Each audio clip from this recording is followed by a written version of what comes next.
What is up, guys? Welcome back to another video. I'm going to show you how to fix a check engine light. If you're having a code P0442, it's most likely going to be this piece. It's either going to be this or it's probably going to be the fuel cap. This is the code I'm fixing on my Volkswagen Jetta. These are pretty common. They're known as like the N80 valve. It's a really easy fix. All you need to do to fix it is a pair of pliers. You pull off the either clamps. They'll be on either side of the pipes here.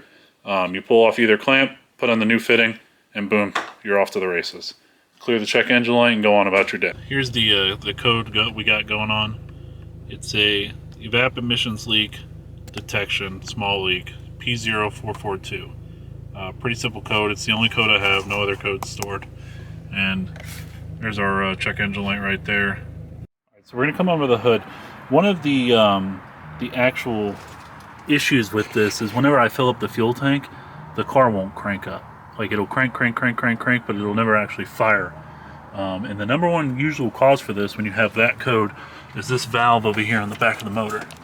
So I'm gonna buy a new one of these, but for the time being, I'm just gonna test one of the ones off my parts cars and throw it on here. It's got some spring clamps on it. Just gotta grab the spring clamp there, and then the other one's right here. Then break the lines free because they've been on there so long. And then we'll pop it off.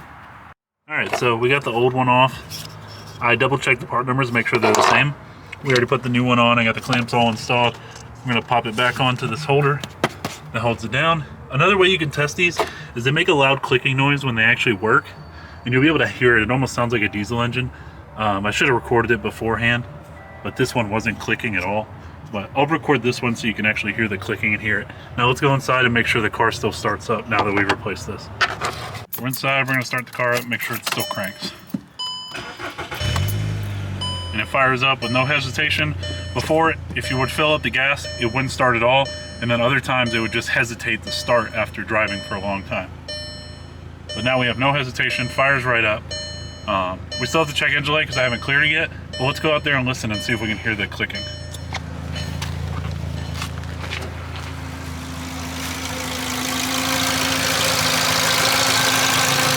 If you listen, you can clearly hear the clicking noise. It almost sounds kind of like a diesel engine. That's what you want to hear. So now we've cleared the light, no more check engine light on. We still have the clicking sound, so we're good. The valve is actually functioning now, and we have verified that it is correct. I'll now have to drive the car around and make sure that it is actually corrected and fixed. So if you came to this video and you made it this far, just drop a like if I helped you out with your car, or leave me a comment. You know, if you're having a similar issue and you need some help fixing your car, I don't mind trying to help and answer. I'm pretty responsive with the comments, and I'll try to help you as best I can. That's going to be the end of the video, guys. I thank you for watching.